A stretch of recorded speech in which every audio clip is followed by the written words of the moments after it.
yet? No, nothing yet. He'll get back in here today. We'll look at him over today and tomorrow. I'll probably have a better handle on it tomorrow, but not a final one. But it would be like we played Thursday. He didn't finish the game. I don't know that I got him in or out tomorrow. My expectation is that we're going to give him some rest no matter what. And then we'll get a good handle on it here over the next 2 or 3 days.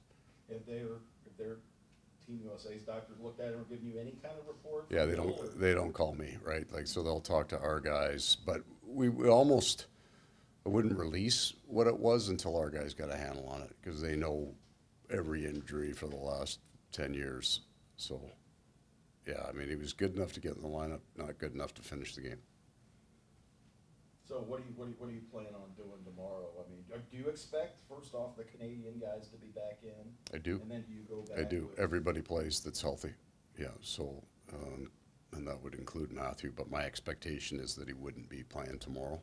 So we've got our 20 on the ice. So can we consider him day to day? Yeah, let's do that. Just get him day to day, and I'll give you a pretty good update over the next couple of days. A little bit about watching last night. You talked about you cheering. You were rooting for everybody to be healthy when you see Matthew not be able to go much. Yeah, I don't know that anything changed in that game from the game prior in terms of his injury. I was just really happy for the two Sams because they played really well, had a big impact on the game, and they get to come back feeling as good as they should. They won. I don't think they needed the emotional boost of a big tournament win because it's a new project, a little novel, but they got on a big stage with the best players in the world, fit in and excelled. So they get to come back with that. And both of them, especially Bennett, who was, maybe new. He was just, forward. Yeah, new to it, and then by the end of it, everybody saw what we've been seeing here for a few years. How do you think the players, obviously, teammates on both sides of last night's game, Yeah. how did they flip the switch and go from competing against each other to being teammates again in the course of 2 days? Really easily and quickly, probably a couple of chirps at appropriate times, but all the men in NHL rooms, in our room, certainly are far more closely connected with each other because of the day-to-day than they are on a tournament. Even if they had played with guys before, they got friends. There'll be some good jokes. That'll be it. Yeah, Aaron Ekblad said yesterday that Gus Forsling's probably not going to hear the end of the 2-on-1 with Luster. Yeah, they'll be just working them in practice for sure. There's a real chance those two guys don't get a puck over the blue line for the rest of the year with him out there. He'll be gapping at and that's the fun part about it. Is, you get to see your guys going up and down the ice. We had 8 there, and that made the tournament fun for us. Coach Jane said it would take a couple of days for things to kind of get back to normal for every team just to start to play. But just as far as the first game back tomorrow, what are some early boxes you want to check? Yeah. It's so much like the games after Christmas that you take 2 or 3 days off. So for those 8 players, it'll be a lot like that, except the 3 that played last night haven't had a break.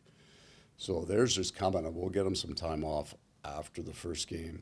Physicality is you're not really worried about your team's hands because it's going to come at some point, but you're looking for speed and a bit of physicality in your game that says you're mentally ready to get back into the hard grind of hockey.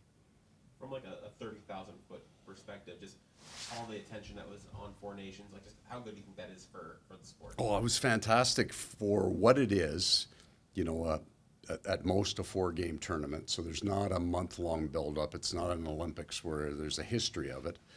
I was as good as it could be. The games, credit Team Canada and USA for bringing physicality early, for bringing real hockey to that tournament early. And I think it changed the course of the rest of the games and got a whole bunch of people aware of it. It was at the top of most websites, whether they were hockey or not. And you couldn't have asked for more with that. Overtime in the final, it was as good as it gets.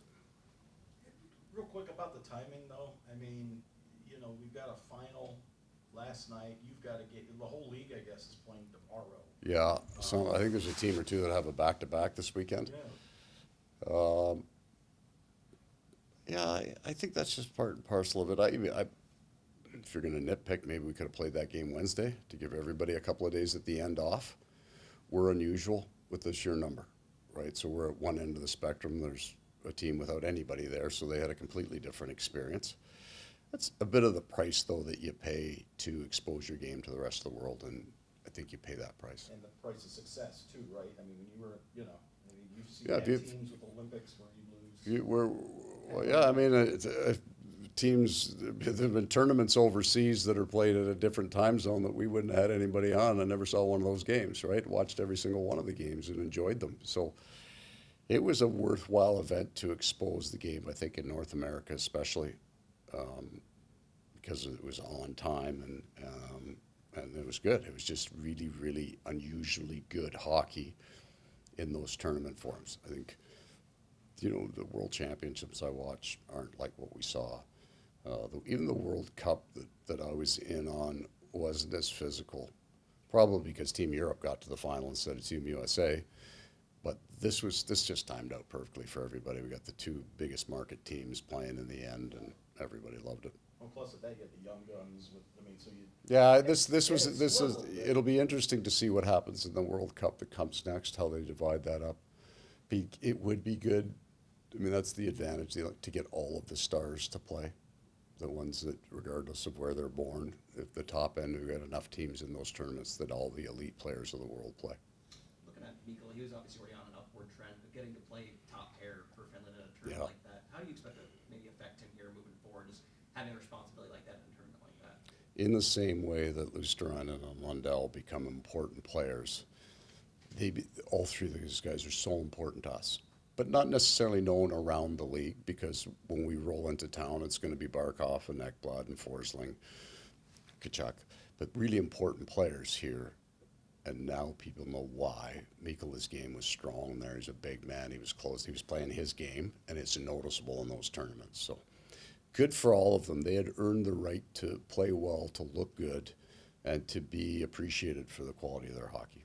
Does Nico maybe take that role from that Forsling had maybe until the last couple of years, where he was that unknown defenseman? Yeah, changed, not right. So Forsling's known now, and now it's Mikola's turn to kind of get the appreciation and the recognition for how important he is. And as far as tomorrow goes at Bennett, you're going to keep Bennett with Mackey. Yes. Would you put him back on the right side? No, I want to leave him on the left. If we have to make that adjustment in game because it just doesn't suit our present purpose in that game, if I need to make a change, but I want to get him as many reps on the left side as I can. And you go with Evan there? Or Yeah. Yeah. All set? All right then. Thanks, See you tomorrow, guys. Thank you.